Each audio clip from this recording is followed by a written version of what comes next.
how has your life changed since having children? Well, I had Lucas when I was a freshman in high school. So obviously my schedule changed for how I was getting to school. That was around the time where I was getting a job too. Coincidentally enough, that was kind of when COVID hit and you were able to do online school, which is a real benefit for the fact that I wasn't comfortable going to school while pregnant and while, having a newborn. So I was able to do online school for that. But there was obviously some added stress for the fact that I would randomly have to stop and, take care of crying child. No, absolutely. Well, and then what does a regular day with kids go for you? I wake up about 7:30. I go get dressed. I put my stuff in my car. I'll start my car just because right now it's cold, so you want to be warm. And then I'll go upstairs, wake up Lucas.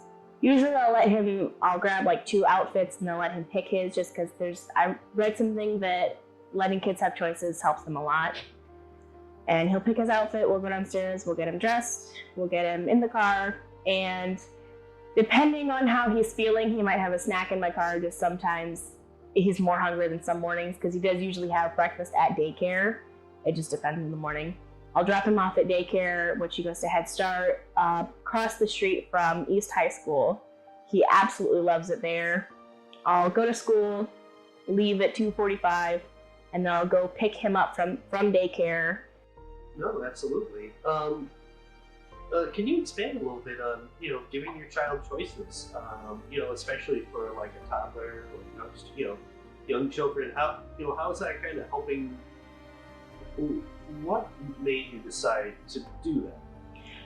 So when I was pregnant, I read different things, and then being in YPT, they kind of taught me that kids love feeling like they're in control. They love choices. They love being able to do simple tasks on their own. So if we're at the store, especially if I know that I'm getting food for him, like if I'm getting frozen vegetables or frozen fruit, I'll be like, okay, Lucas, do you want blueberries or do you want apples? Do you want this or do you want this? And then, like I said, they like to feel like they're in control. So recently what I've been doing is I got a bunch of juice boxes from the food bank, and he'll pour his own juice because they're juice boxes. I already know that they're not going to overfill his sippy cups. So he pours his own juice. He feels so proud of himself afterwards. He feels even more proud of himself if he spills, because then I can get him a rag and he cleans it up himself as well. And him feeling like he has choices, he feels in control. And also probably that pride plays a big role in that too, right? Yep. He likes being a big boy. He likes it when I get excited because he does something, because he knows that he did something right. Absolutely.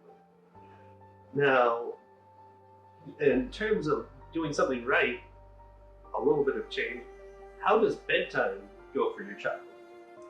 Sometimes it depends on the day. There's obviously days where he's more tired than others. So usually he knows if it's bedtime because I'll tell him to come here and we'll start changing his diaper. He's recently learned how to take off his diaper in the middle of the night. So he gets his pajamas put on backwards. And we do a routine where he tells my mom goodnight, he tells Michael goodnight. Sometimes he throws a fit. It happens with all kids. We're trying to get him off the pacifier. It was never my intention to have him obsessed with pacifiers, but my sister wound up coming into town and she had a newborn who always had a pacifier. And so he saw that he had a pacifier and he wanted one. So right now, he only gets a pacifier during bedtime. So we'll give him a pacifier, and then I have a song that I sing to him, which is kind of one of his favorite things because he likes to sing along. And then we'll put him in bed, and sometimes it's a hard night because he knows how to get out of his crib. So sometimes it's the repetitive thing of putting him back in bed, telling him to go to bed, and then going. Well, what's the most important part of being a parent to you? The most important part is showing your kid how to be a good person. I always want to be a role model for my kid. I want my son to know that, this is how you should be doing things. This is what's okay. This is what's not okay. So it's okay to show your emotions, but it's not okay to hit people. and throw a tantrum. It's okay to want something, but it's not okay to make other people feel bad because you can't have something. How does that sense of right or wrong kind of play into how you teach your child lessons? I teach him a lot about morals. He knows that if he hits someone, I go, Luke, I don't tell him don't hit. I say nice touches. And the first time Michael found out that I did this, he hit him and I said, no, Lucas, nice touches. And he started petting Michael's arm. And Michael's like, why is he petting me? And I'm like, because it's a nice touch. You do nice touches. How do you make time for yourself outside of being a parent? I usually try and do things that I like. Sometimes I'll have to include him. So I'm a huge fan of hockey. So Saturday nights, Lucas loves hockey too.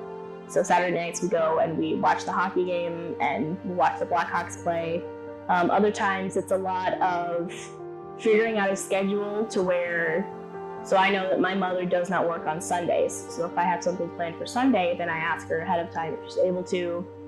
And a lot of it's having people around you that know your circumstances and can kind of understand what you are and are not able to do. So like my friends know that I can come hang out at the mall at 2:30 on a Sunday, but they also know that I cannot take a weekend trip to Minnesota.